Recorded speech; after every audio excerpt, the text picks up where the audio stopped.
You can see here that some of the top swimmers from the second wave have caught the weaker swimmers from the first wave. Obviously the current has taken its toll. Now they're quite unsteady as they come out of the water. You can see they're being helped by one of the marshals. Now this is quite normal in triathlon, but today the strength of the current has really taken a lot out, especially the first wave.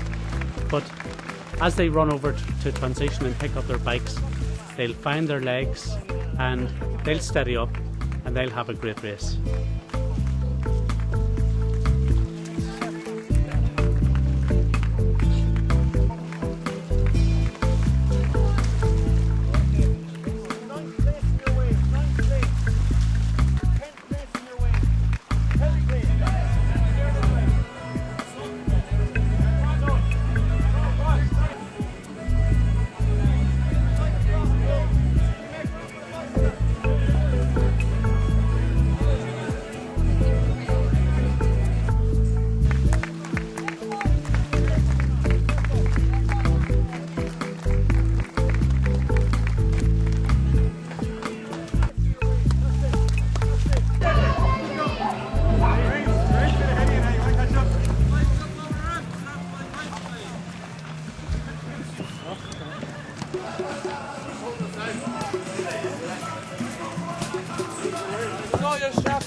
It looks quite chaotic, but this has been designed and organised to a great level of precision.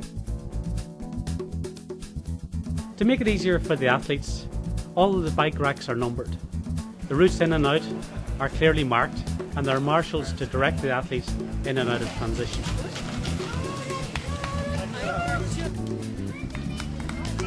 In fact, during today, there will be over 6,000 movements in and out of transition. And looking at it here now, it looks like it's working very well.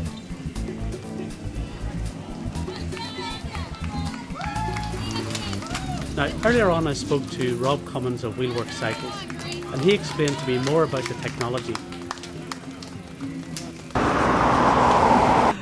I'm here with Rob Cummins of wheelworx, who's one of the sponsors of triathlone. This is a very strange wheel. I've seen these in the Tour de France, but I haven't seen them used in triathlon yet. Tell me a bit more about it. It's called a disc wheel, and it's more aerodynamic than your standard spoke wheels like you'd have on a regular bike. It basically makes you go quicker. It'll slice through the wind quicker, as will the aerodynamic frame and the carbon front wheel as well. The disc is carbon and the braking surface then is aluminium. Now this chain set again looks a bit more complicated than the ones I would have been used to. Yeah. Is there something in behind this? Yeah, that's got a power meter built in, and it'll measure how much power the rider's producing, and you can download that onto a computer. How do you use these bars? The tri bars, you lie down on them when you're sitting on the bike. Your gear shifters are on the end. You change gear with the levers at the end, and then your brakes are out here. So when you're down in this tuck position, you're a lot more aerodynamic. You slice through the wind a lot quicker. And in triathlon, unlike cycling, where in cycling you're riding in a group, so the group effectively breaks the wind for you. In triathlon, you're not allowed to ride in a group. You've got to ride on your own. So the biggest thing you're fighting is the wind resistance. So you want to be as aerodynamic as possible. So you've got aerodynamic wheels, aerodynamic frames. You've got the frames hugging the wheel to clean the air as it comes over the back of the bike. You've even got aerodynamic helmets. Now, would this one suit me, do you think? You could certainly get one on your size. I'm not sure if going to work with this on would really, it might impress the birds, as I say. But do you think it's me? I reckon that suits you. Yeah, that's very good. Now, what's the purpose of this thing? Again, it's all down to aerodynamics. It's just to smooth the airflow over your head, and it smooths it off your back, and it'll make you quicker. Now, Rob, this doesn't come cheap, this whole ensemble. This one here will cost around about €6,000 with the carbon frame, the fork upgrade, the handlebar upgrade, the wheels. But you can start off a lot cheaper than that. You can start with a basic triathlon bike from around about €1,600 or €1,700, or a basic racing bike from around about €400. Now, €400 sounds more attractive to somebody who's actually starting out in triathlon. I mean, how do people get into the sport? The best thing you can do is get into a club locally. You get great motivation knowing that there's people waiting for you to go training. It'll get you out of bed on a Sunday morning. But the club structures, it's very, very strong in Ireland, and it's a good way of getting into it. What's going to win tomorrow? Is it the swim, the bike, or the run? I know in the elite race there's a thing called drafting. Yeah. So the cyclists can ride together. What's going to make the difference? On the elite race, the top guys will need to be able to get out of the water together so they can get into a drafting group on the bike. They'll ride together as a peloton on the bike, and whoever can run fastest off the bike is going to win that one.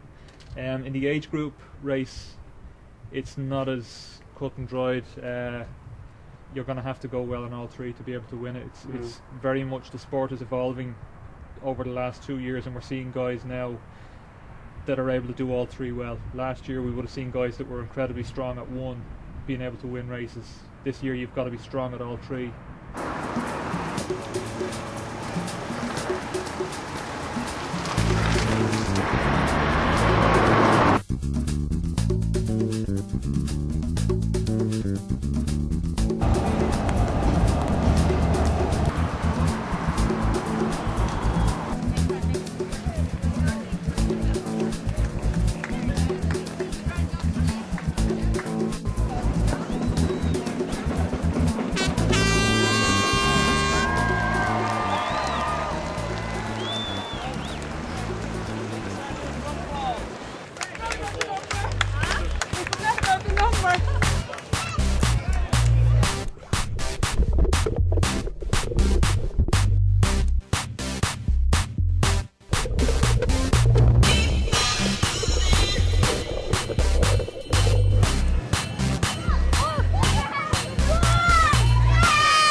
It's rough. Over 200 people are actually working here today just to make the event happen, and that doesn't include the 1,400 competitors.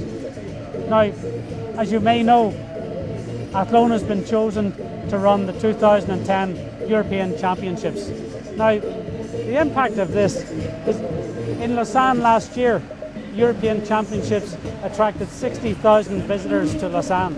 Now 60,000 visitors to Athlone is one hell of a kick to the tourism around this area. Yes! So it's the fastest growing sport in Ireland, and you're going to see more and more events and more councils, more and more chambers of commerce, more and more tourism organisations getting on board to help this sport grow, because it really can make a difference to towns such as Athlone.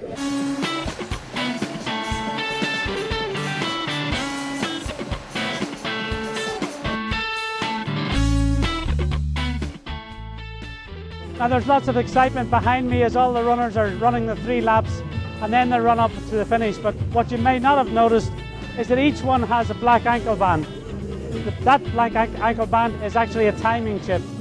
Now the timing chip, because each of the participants starts in a different wave, they don't know their time until they're actually finished. So it's up to 40 minutes or an hour after the event is finished when the timing is electronically worked out, and each person can only then find out whether they've actually won the race or won their age group. And that's going to be announced tonight in the Prince of Wales Hotel in Athlone.